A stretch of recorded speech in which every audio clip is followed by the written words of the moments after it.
High বন্ধুরা, আজকে মনে হলো চর্বি দিয়ে ঘুগনি খাই, তাই মাকে বললাম আজকে চর্বি দিয়ে ঘুগনি বানাও। ও আগের দিনে মটর তো ভেজানোই ছিল, তাই ঝটপট চর্বি নিয়ে আসলাম। আর মাকে বললাম আজকে আর মাংস দিয়ে নয়, নারকোল দিয়েও নয়, চর্বি দিয়ে করো।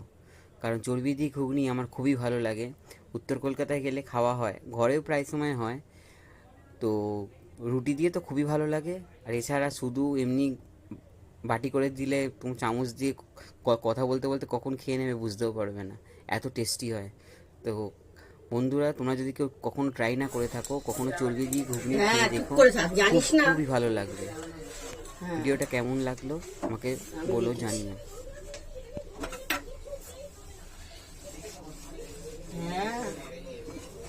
ও বদমাইশি করার চেষ্টা করবে, কিন্তু মায়া বসে যাবে, আর কিচ্ছু করবে না।